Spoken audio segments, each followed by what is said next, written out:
আজকের আলোচনা কোনো রাজনৈতিক বিতর্ক নয়। আজকের প্রতিবেদন বঙ্গের মানুষের পক্ষ থেকে একটি দাবি নিয়ে। আজ আমরা কথা বলবো সেই স্টিল ফ্রেম বা লৌহ কাঠামো নিয়ে, যা একটি দেশকে ধরে রাখে, আমাদের আমলাতন্ত্র। কিন্তু বাংলার মাটিতে দাঁড়িয়ে আজ সেই কাঠামোকে কেউ আর লোহার নির্মিত বলা চলে, নাকি তা মরচে ধরা এক রাজনৈতিক দলদাসে পরিণত হওয়া আমলাতন্ত্র? ভারতের সংবিধানে আইএএস বা আইপিএস অফিসারদের কাজ সাধারণ মানুষের অধিকার রক্ষা করা।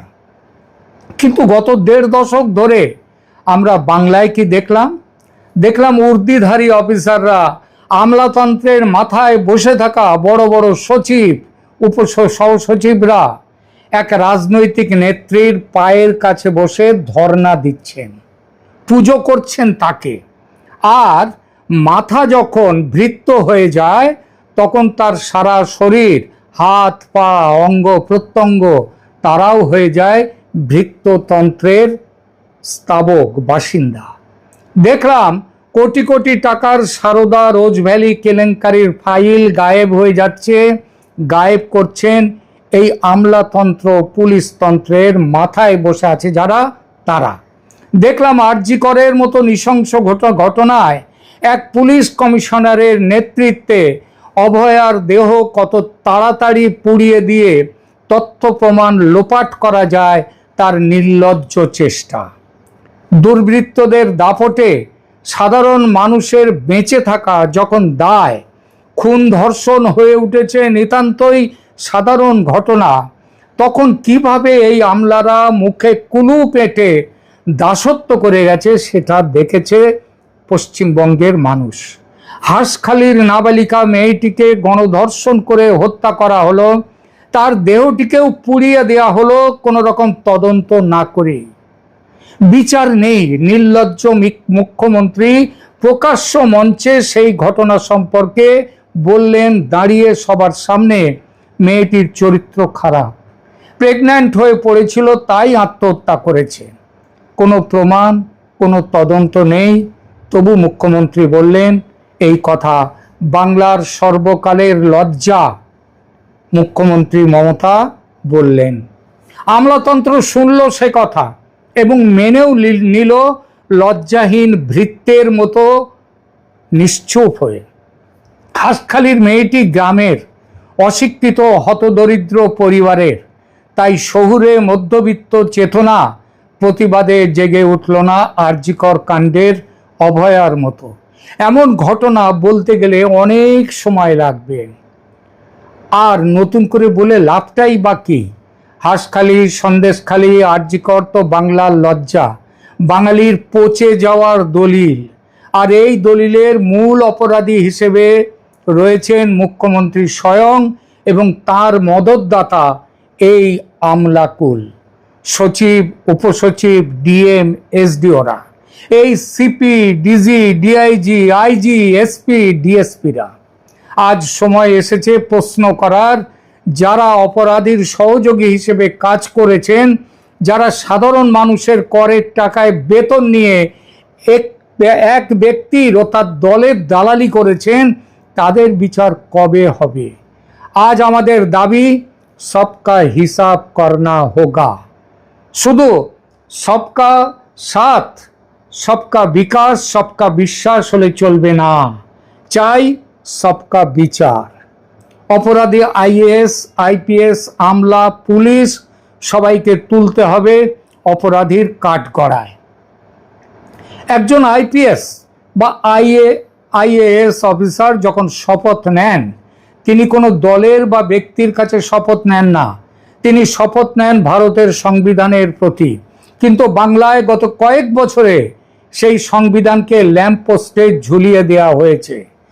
আজ রাজীব কুমার থেকে শুরু করে বিনীত গোয়েল, এই নামগুলো কি কেবল আধিকারিকদের নাম, নাকি এরা এক একটা সিস্টেমের প্রতীক, যে সিস্টেমে পুলিশ আর গুন্ডার মধ্যে পার্থক্য মুছে গেছে, যে সিস্টেমে জেলা শাসক আর পঞ্চায়েত প্রধানের ভাষা এক হয়ে গেছে?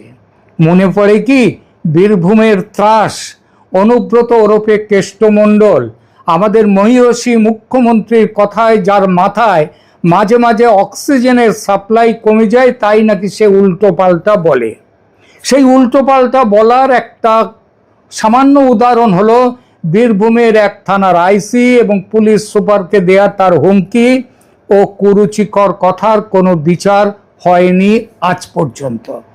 একা অনুব্রত নয়, অনুব্রতরা ছড়িয়ে আছে 15 বছরের এই মুখ্যমন্ত্রীর কৃপায় সারা দেশ পশ্চিমবঙ্গ জুড়ে। অজস্র ঘটনা। মনে রাখবেন, কোনো নেতা বা নেত্রী একা একটি রাজ্যকে ধ্বংস করতে পারেন না যদি না প্রশাসনিক আমলারা তাদের অপরাধের অংশীদার হন। বাংলার আজ এই যে রুগ্ন দশা, শিল্পহীন শ্মশান, দুর্নীতির আখড়া, এর জন্য রাজনৈতিক নেতাদের চেয়েও বড় অপরাধী ওই অফিসাররা, যারা নিজেদের কলম এবং উর্দির ক্ষমতা ব্যবহার করেছেন আইনের শাসন রাখতে নয়, মানুষের কণ্ঠরোধ করতে। আর এখানেই উঠে আসে নুরেমবার্গ বিচার ও ব্যক্তিগত দায়বদ্ধতার প্রশ্ন। এইসব আমলা অফিসাররা বলে থাকেন, আর সেই কথা আবার আমাদের অনেকেই সমর্থন করেও থাকেন, যে তাদের কোনো উপায় ছিল না, তারা তো শুধু সরকারের আদেশ পালন করেছে মাত্র। এই অজুহাত কিন্তু নতুন নয়। দ্বিতীয় বিশ্বযুদ্ধের পর নাৎসি অফিসাররাও একই কথা বলেছিলেন যখন নুরেমবার্গ বিচারের মুখোমুখি হতে হয়েছিল তাদের। নাৎসি যুদ্ধ অপরাধী ও মানবতা বিরোধী অপরাধের বিচারের জন্য দ্বিতীয় মহাযুদ্ধের পর নুরেমবার্গ আদালত বসে। সেখানে আত্মপক্ষ সমর্থনে হিটলারের নাজি অফিসাররা বলেছিলেন, আমরা হুকুমের দাস। উপরওয়ালা হিটলার এবং তার আদেশ পেয়ে তার সঙ্গীরা যে আদেশ দিয়েছেন তারা নিরুপায় হয়ে সেটা মেনেই কাজ করেছেন। কিন্তু বিশ্ব ইতিহাস তাদের ক্ষমা করেনি। নুরেমবার্গ ট্রায়াল আমাদের শিখিয়েছে, সুপিরিয়র অর্ডার বা ঊর্ধ্বতন কর্তৃপক্ষের দোহাই দিয়ে কোনো অপরাধকে জায়েজ বা ন্যায়সঙ্গত করা যায় না। যদি কোনো নির্দেশ সংবিধান বিরোধী হয় তবে তা পালন করাও একটি অপরাধ।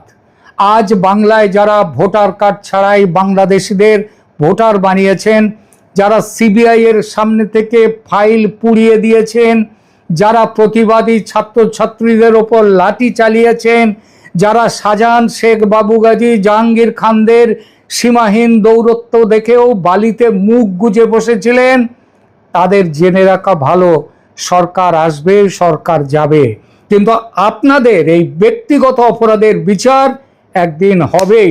নইলে এই দেশ থেকে আইনের শাসন কথাটার আর কোনো, এটা মুছে যাবে, তার কোনো মূল্য থাকবে না।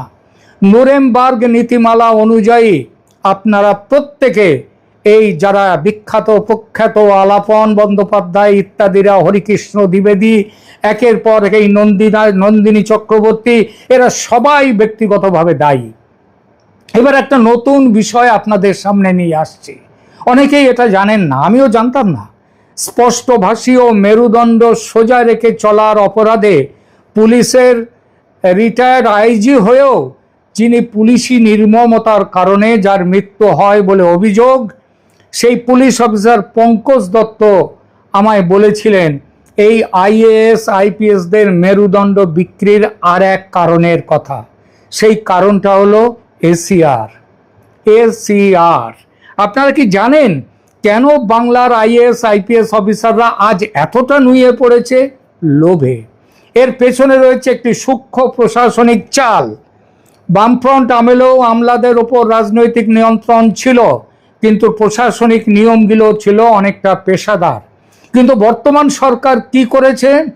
মমতা বন্দ্যোপাধ্যায় নিজের হাতে নিয়েছেন অফিসারদের অ্যানুয়াল কনফিডেন্সিয়াল রিপোর্ট বা এসিআর দেওয়ার ক্ষমতা। অর্থাৎ কোনো অফিসার কতটা সৎভাবে কাজ করলেন তার চেয়ে বেশি দেখা হয় তিনি কতটা দিদি ভক্ত, দিদির দলের ভক্ত। এই একটি নিয়ম দিয়ে বাংলার আমলাতন্ত্রের মেরুদণ্ড ভেঙে দিয়েছে মমতা ব্যানার্জি। ভারতের আর কোথাও এমন নিয়ম নেই। হ্যাঁ, কিছুটা করার চেষ্টা হয়েছে অন্ধ্রপ্রদেশে। 2021 সালে মুখ্যমন্ত্রী জগনমোহন রেড্ডি রাজ্যের আইএএস অফিসারদের এসিআর নিজে লিখতে শুরু করেন, মানে অ্যানুয়াল কনফিডেন্সিয়াল রিপোর্ট, একই উদ্দেশ্য নিয়ে। অন্যান্য রাজ্যে যেখানে মুখ্য সচিব বা বিভাগীয় সচিবরা এই রিপোর্ট দেখেন ও লেখেন, বাংলায় সেখানে সরাসরি কালীঘাটের ওই বাড়ি থেকে সার্টিফিকেট নিতে হয়। কাকে কি দেয়া হবে তিনিই দেন সার্টিফিকেট। এর ফলে কি হয়েছে, আমলারা এখন জনগণের সেবক নন, তারা নেত্রীর ব্যক্তিগত বডিগার্ডে পরিণত হয়েছেন। তারা জানেন প্রতিবাদ করলে পানিশমেন্ট পোস্টিং হবে, আর তোষামত করলে মিলবে ভালো পোস্টিং, অবসরের পরে কোনো বড় চেয়ার, যেমনটা মিলছে পশ্চিমবঙ্গে মমতা জমানায়।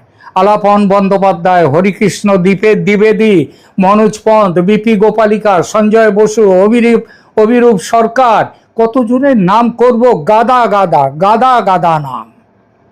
আমরা ক্যালকাটা ডায়ালগসের পক্ষ থেকে এবং বাংলার সাধারণ মানুষের পক্ষ থেকে আজ কয়েকটি স্পষ্ট দাবি জানাচ্ছি। এক, শ্বেতপত্র। বিগত 15 বছরে কোন কোন অফিসার কোন কোন বিতর্কিত নির্দেশে সই করেছেন তার একটা পূর্ণাঙ্গ তালিকা জনগণের সামনে আনতে হবে। 2, তাদের সম্পত্তি বাজেয়াপ্ত করতে হবে। যে সমস্ত অফিসারের বিরুদ্ধে দুর্নীতির অভিযোগ প্রমাণিত হবে তাদের এবং তাদের পরিবারের সমস্ত স্থাবর অস্থাবর সম্পত্তি পিএমএলএ আইনের অধীনে বাজেয়াপ্ত করতে হবে, যাতে এই নোংরা লোভ কোনো আইএএস আইপিএসকে ভবিষ্যতে তাদেরকে এইভাবে জনবিরোধী না করতে পারে। তৃতীয়ত, তাদের পেনশন বন্ধ করতে হবে। যারা সংবিধানের বদলে দলের সেবা করেছেন তাদের সরকারি পেনশন অবিলম্বে বন্ধ করা চাই। মানুষের করের টাকা কোনো দালালের ভোগ বিলাসের জন্য নয়। এবং চতুর্থ, ফাস্ট ট্র্যাক কোর্ট, আরজি কর থেকে শুরু করে এই সমস্ত মামলা সারদা আমলাদের জড়িত থাকার মামলা, এই সব বিচার করতে হবে বিশেষ ফাস্ট ট্র্যাক কোর্টে। অভয়ার মা এবার এমএলএ হয়েছেন, স্বাগত তিনি এই লড়াইটা বিধানসভায় সামনে পৌঁছে দেবেন এই আশা করে বাংলার মানুষ। কারণ অভয়ার মার দুঃখ শুধু একা তার দুঃখ নয়, এটা বাংলার মানুষেরও দুঃখ। বাংলার মাটি বিপ্লবের মাটি, এই মাটি থেকে একসময় ব্রিটিশরা উৎখাত হয়েছিল। আর আজ যারা মনে করছেন উর্দির আড়ালে লুকিয়ে সাধারণ মানুষের ওপর জুলুম করবেন তারা ভুল করছেন।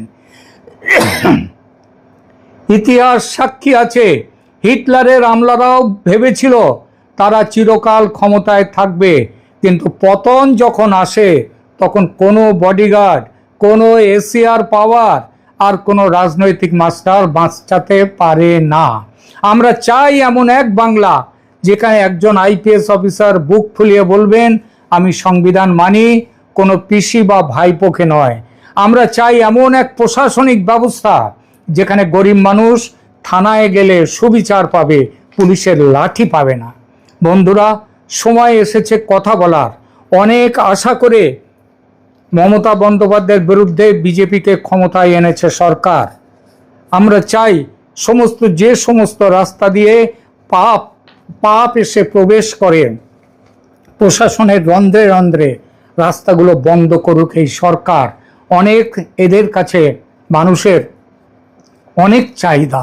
বন্ধুরা, তাই যদি এই ভিডিওটি আপনাদের মনের কথা বলে থাকে তবে এটি শেয়ার করুন আপনার বন্ধু বান্ধব সবাইকে।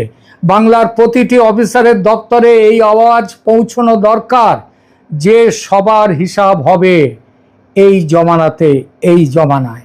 এই সঙ্গে অনুরোধ, সাবস্ক্রাইব করুন আমার চ্যানেল ক্যালকাটা ডায়ালগস। সুস্থ থাকুন, সচেতন থাকুন, দেখা হবে আগামী পর্বে।